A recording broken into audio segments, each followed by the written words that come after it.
What's up, everybody, and welcome to yet another Haunted Bay Area podcast. Now, this time we're going to do things a little differently.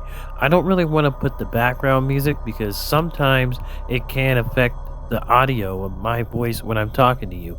So, I hope that maybe we could put some light music in here, but I don't know. We'll see. But other than that, without further ado, I present to you the Byron Hot Springs Hotel. Now, it's not exactly the Bay Area, but it is 60 miles outside of the Bay Area, so it's close enough for me. And it's pretty interesting to talk about. Over the last century, it has hosted Hollywood celebrities, housed prisoners of war, and attracted worshippers from the Greek Orthodox Church. But the building has been vacant for decades. Today, the hotel lures curious spectators, some of whom believe the property is haunted. The Byron Hot Springs Hotel has been the subject of numerous ghost stories since it was abandoned decades ago. One look at the Northern California property and it's clear why. The ceilings are crumbling, the walls are coated in graffiti, and empty hotel rooms littered with rubble. But, like the spirits some believe occupies its floors if the property refuses to die. The building has gone up for sale numerous times, and many owners and prospective buyers have expressed plans to restore the hotel to its former glory. But for now, it remains in a state of decay, attracting curious visitors who are technically trespassing, which is why I'm doing this podcast so you and I can enjoy the experience of the Hot Springs Hotel in Byron, California.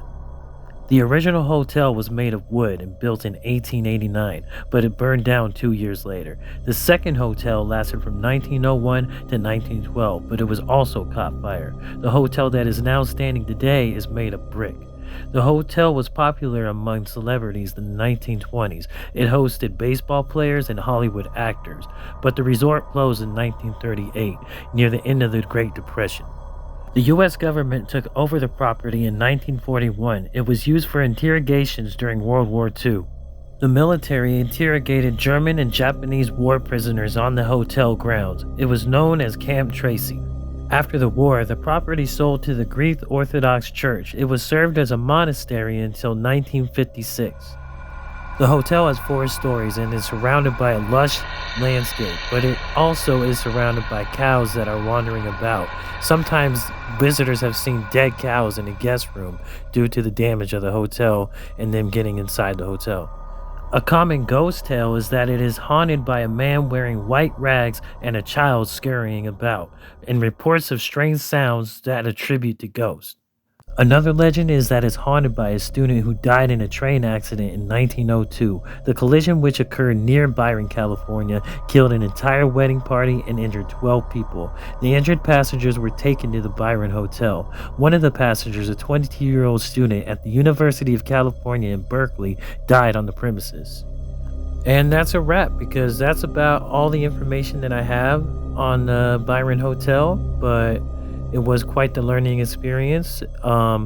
It says here that you can visit this place if you want, but it is trespassing, and the neighbors are always known to heckle the visitors, and that could be scarier than any paranormal experience.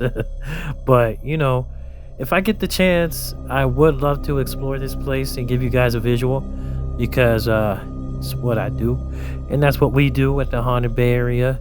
So, much love to everybody who tuned in and tried to get the experience of the haunted Byron Hotel. And shout out to the homie that gave me the idea to do this episode. Much love, y'all. Peace.